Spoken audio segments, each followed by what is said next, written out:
Mais bien, chers frères, moi je suis la porte. Je suis la porte des brebis. Tous ceux qui sont venus avant moi sont des voleurs et des bandits. Mais les brebis ne les ont pas écoutés. Si quelqu'un entre en passant par moi, il sera sauvé. Il pourra entrer, il pourra sortir et trouver un pâturage, nous dit Jésus en ce dimanche du bon pasteur. Mes chers amis, ce qui distingue Jésus, qui est la porte, le bon berger, du mercenaire, du bandit et du voleur, c'est que lui, il est la porte. Il entre par la porte. Alors que le bandit, le voleur, lui escalade pour entrer dans l'enclos. Il n'entre pas par la porte. Et mes chers amis, la porte, elle joue deux fonctions dans le cas présent. La première, c'est qu'elle permet au bon berger d'entrer dans l'enclos. Et la deuxième fonction, elle permet aux brebis d'entrer dans l'enclos et de sortir dans les pâturages.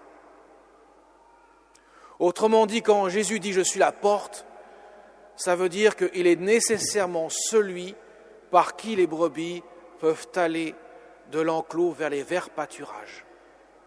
Autrement dit, il est nécessairement celui par qui les âmes de son troupeau peuvent aller de la terre au ciel.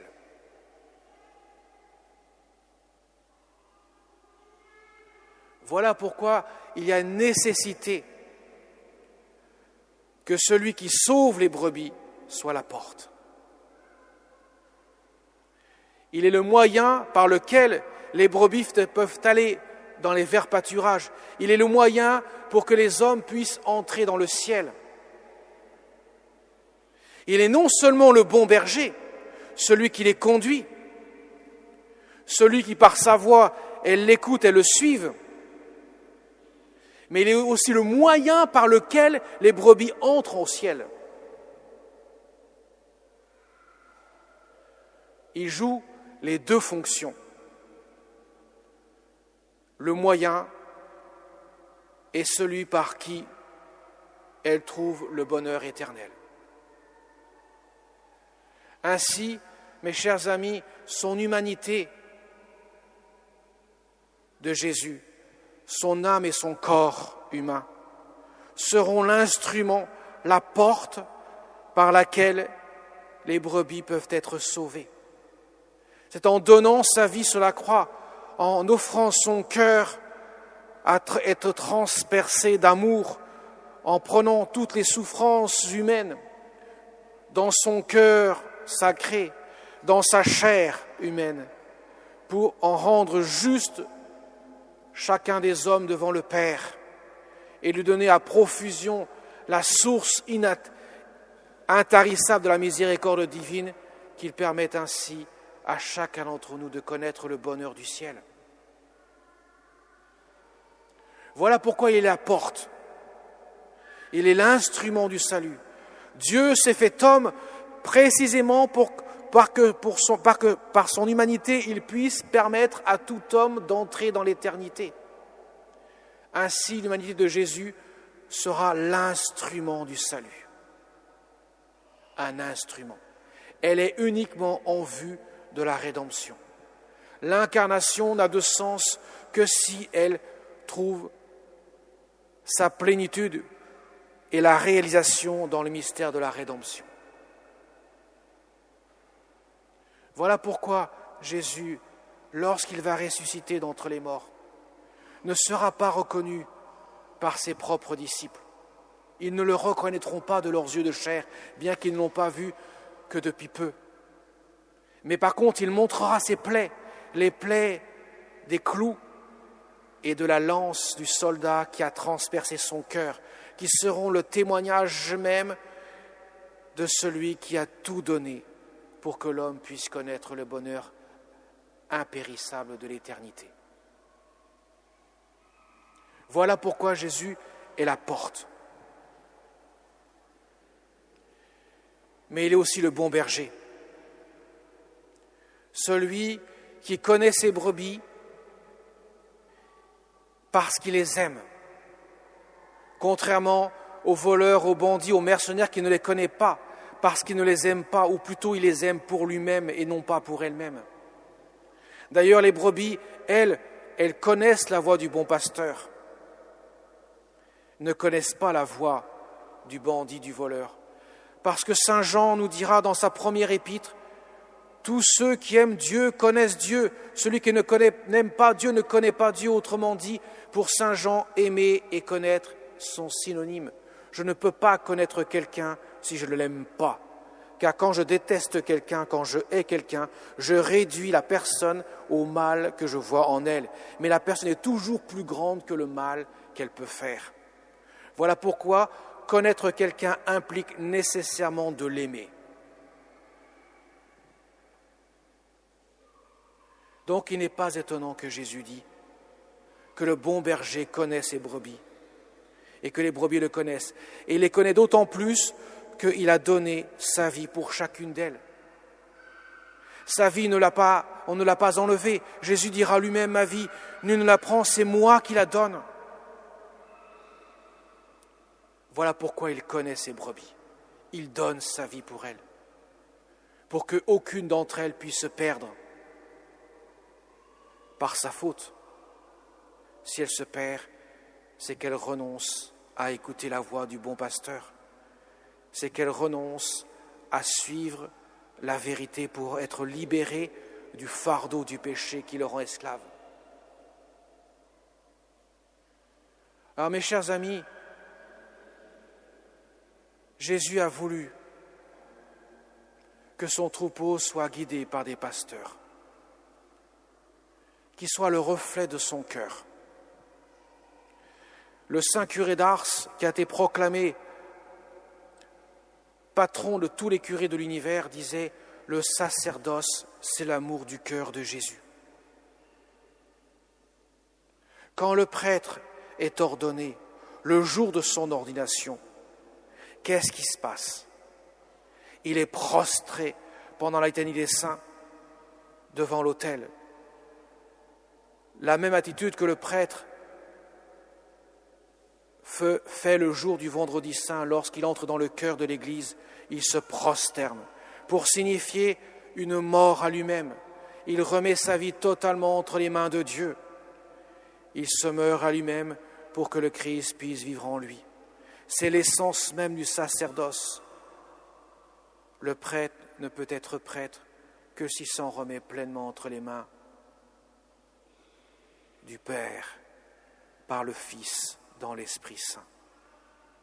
Son action ne peut être bénie de Dieu que s'il accomplit dans un désintérêt de lui-même pour s'en remettre pleinement entre les mains de Dieu.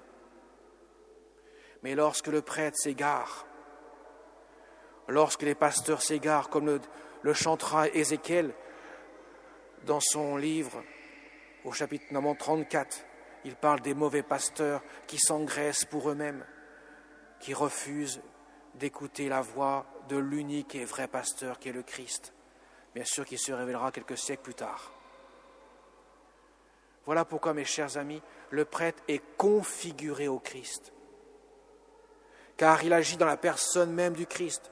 Tout à l'heure, dans quelques instants, le prêtre prononcera sur le pain et le vin les paroles de la consécration qui seront les paroles mêmes du Christ. Il ne dira pas « ceci est le corps du Christ », il dira « ceci est mon corps, ceci est mon sang ».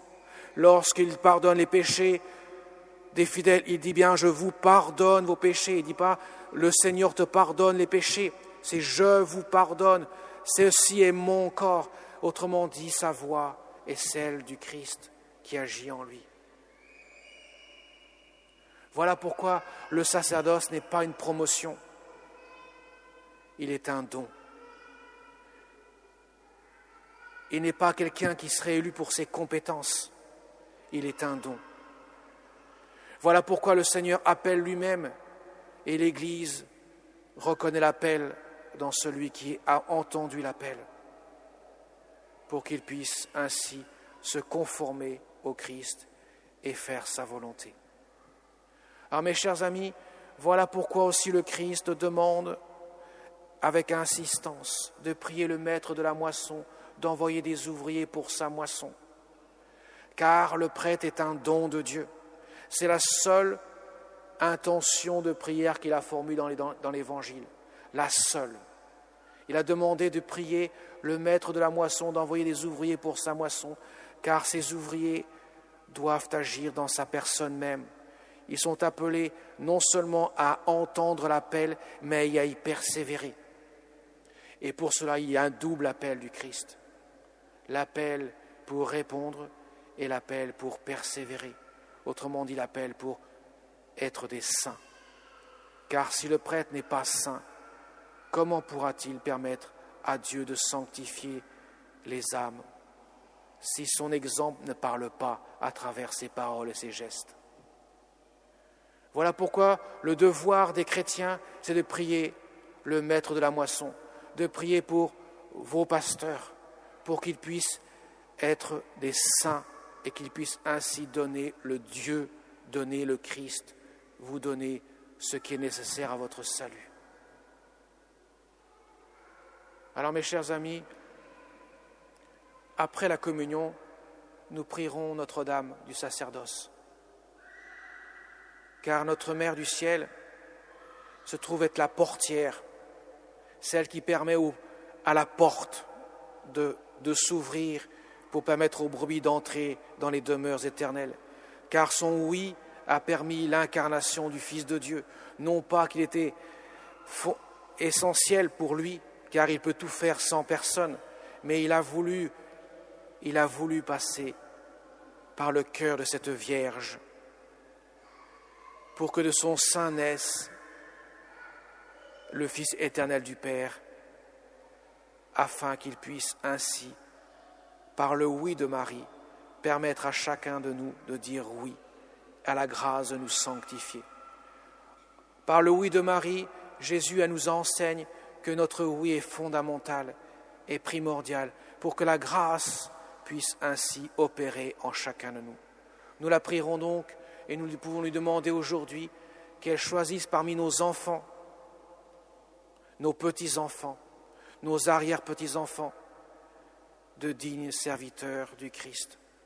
Notamment dans l'armée qui est derrière moi, j'espère qu'il y aura plusieurs d'entre eux qui pourront répondre à l'appel du Seigneur et persévérer dans la sainteté afin de conduire les brebis vers le vrai berger, celui qui est la porte du ciel. Amen.